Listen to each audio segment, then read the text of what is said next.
Hey, I'm Benny. Benny, Bananas, Banana. I'm here with my co-star, Lola, and we have a special guest today. We have Jimmy Denning of Tenors of Rock. How are you? I'm very well. How are you? I'm good, thank you. So, tell us a little bit about yourself. Tell us about your show, Tenors of Rock, here in Las Vegas. Okay, so our show is at Planet Hollywood, and we were at Harris for 2 years previous to that. Now at Planet Hollywood for the last 6-7 months. Very much enjoying it. Not enjoying the parking, because we can't park at Planet Hollywood, which is very annoying. But other than that, we just do a big classic rock show.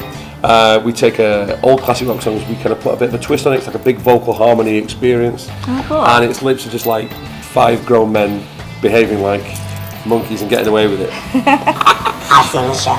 It's very, very cool. That's awesome. How did that start? So we were all friends working in things like Broadway musicals in London and New York, and we hated having bosses. We hated having people tell us that we couldn't goof around. So we decided to quit that and set up our own thing. And it was supposed to be for like weddings and bar mitzvahs and this kind of stuff. And then we got, we did one gig, someone saw us, they gave us a card, we phoned those people, they didn't pay us. Then we went to another place, and then someone was going to make us famous, and then they didn't pay us, and they didn't make us famous. But then we've gone through this whole roller coaster thing, and then throughout the time we built up a following. And we were out in, I believe, the Philippines, and we got a phone call from Caesars and said, we have a room, we would like you to be in it, would you like to do it? And 6 weeks later we moved to America, and that's 3 years ago. Oh wow, how cool! And we've still not been home yet. Oh really? No, oh, wow. Because of visa issues, we're not allowed to leave at certain times. So you're an illegal? I'm completely legal. You cheeky monkey! I'm completely legal, but no, there's certain points where we're not allowed to leave the country because of the stamps in our passports don't match up to things. So we have to, go up to embassies and stuff all the time. So It's just never been convenient for us to leave. So I greatly miss British bacon, bread and chocolate, because all those 3 things suck in the US. I do hear that British bacon is quite different than... Oh my god, well it's bacon, it's just like, thicker, it's the little right? things in life.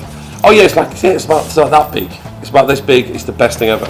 But bread and chocolate. Everything else I like about America, but the bread, the chocolate and the bacon, sorry. How are the bananas out there? Better than here. But you would know better than me, wouldn't you? I like your beard, by the way. You've got the best beard in the world. Thank you. Also. So, Jimmy, how do you break into the music industry here in Vegas? That's a very, very good question. I'm not entirely sure. We came here about 5 years ago, and we blagged our way. That's a British term for not supposed to be there, but we just turned up anyway type of thing.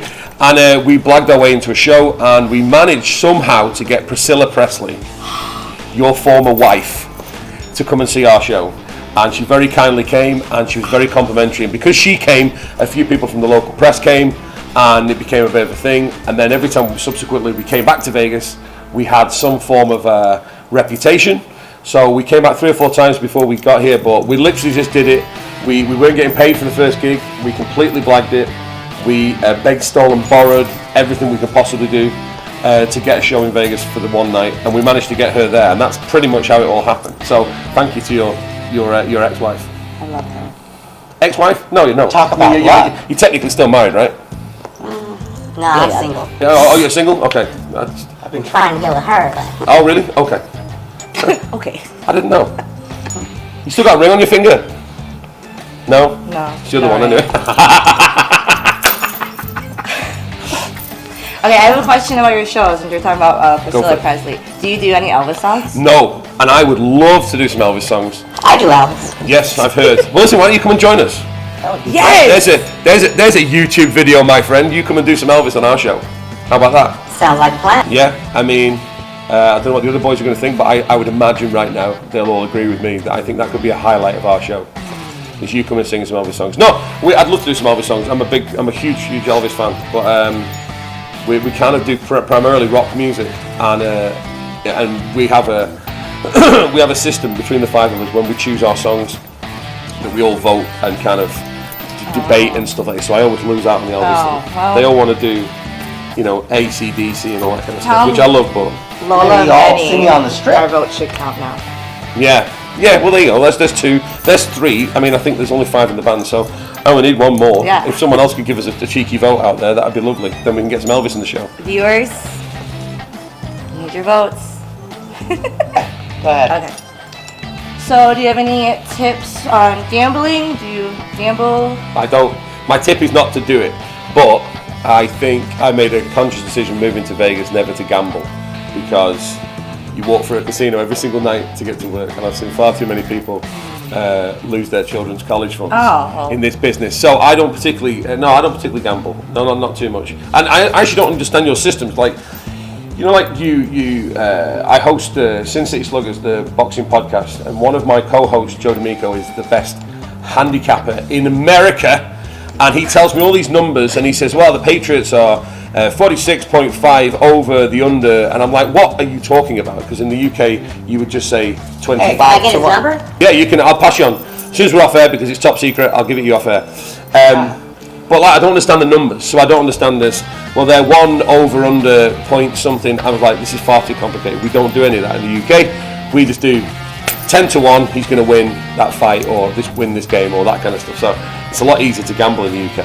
Sounds easier. So yeah, I don't gamble, other than with some of the relationships I've had in the past. I gamble. Yeah, I can see that with the state of your hair. If you don't gamble, what are some things in Vegas that you like to do? Well, living in Vegas, I quite like getting off the strip, but I love, I do love a little bit of Ellis Island. So if you live in a casino, like we do most of the time, you hate spending $15 for a Jack Daniels and Coke, when 2 minutes drive around the corner you can go to Ellis Island and get a beer for like $2. It's the best thing ever. But no, I quite like, I like the usual, like the Peppermill. The Peppermill down, that's the best place to go and eat. That's where Frank and Sammy and Dean used to go. You must have gone there back in the day, right? Oh yeah. You know, they must have a picture of you up in the bathroom like they have those guys. That's like a badge of honour. I don't think so. Yeah. I like the Golden Tiki. You know, have you got a shrunken head yet? You know, no shrunken head? Well, your head's quite small anyway, in fairness, so... No? Get that head shrunk on the... No, I like the Golden Tiki. But I like primarily places off the strip, because it's... You know, you live in Vegas, and we spend all of our lives in and around the strip. But I like downtown. I prefer downtown to the strip, because I think it's just more chilled, and you get to see, you know, people like you. Or primates like you, should I say. Sorry, apologies. I apologise. I've been down there, and those people don't look like me. Most people look like you down there, in fairness, I've got to say. So, Jimmy, Yeah, you also are on a podcast, Sin City Sluggers. yes. Tell us a little bit about that. So I used to fight amateur as a kid, and wasn't good enough to make it as a pro. But when we moved to Vegas, being around the boxing business, you've got all these big champions and all these legends of the sport, media and whatnot, referees, all sorts of stuff. They all live in Vegas. So having a show in Vegas at least gets you to get a few phone numbers for the people that you'd like to get on. So myself, Bill Corrigan, who is ex-heavyweight himself, the great Joe D'Amico, who is, as I said before, he was a sports handicapper but was a fighter back in the day himself. We just got together, we get ex-champions, legends of the sport, they come in and they tell us about all the crazy shit that they've done in their careers. It's very light-hearted, and we've had a lot of fun with it. So I'm about to go and record one of those tomorrow. So yeah, that's just a bit of a labour of love. So if you like that kind of thing, Spotify, Apple Podcasts, Sin City Sluggers, we have the great and the good of the boxing world on there. And yeah, if you just want to hear some funny shit about when they forgot gloves, or you know, they couldn't take a piss without, because they had the gloves on, so the manager had to hold their PPE, the whole thing. But you wouldn't believe it. But we've had every story, and it's very, very cool. And if you like boxing, I think you'd like this. And if you don't like boxing, Love what's boxing. wrong with you, you know? Lola kickboxes. I do. Do you? Yeah, actually. Kick him in the face. I know we already talked about who would win. I definitely think I would. I think you would. I would. Well, do you fancy it? We could take bets. We can have everyone bet on us who'd win. We could do it live on air. Yeah. We could bring in like Michael Buffer to do like the Let's Get Ready to Rumble. We get some famous commentators in to look at the fight as she kicks your ass. Okay, so I was reading up on you obviously before this. I read that you were the biggest baby born. Today, you're still the biggest baby born. And you're Yeah, I was the longest and the heaviest baby born in Stob Hill Hospital in Glasgow in 1978, and still to this day. I was born. I can't remember the exact thing, but I was like born like 2 feet long, and that's like half of me. I was like 2 feet long. I think it was just under 2 feet long, and I believe I was something like 14 pounds when I was born, which at the time was quite a thing. But I'm told my auntie's a nurse in Glasgow, and it's like the only honour that I've ever won that I'm really truly proud of. Wow. You know, so yeah, I think to this day, to my knowledge, I think I'm still a record holder. That's good. Wow, Jimmy, thank you for coming down and talking with us today.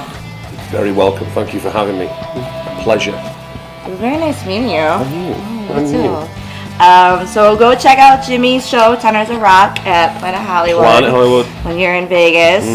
And be sure to check out his podcast, Sin City Sluggers. And then don't forget to like our stuff. Follow our Instagram, Facebook, subscribe to the page, our YouTube channel, all that fun stuff. And that's all we got for today, so now get out of here.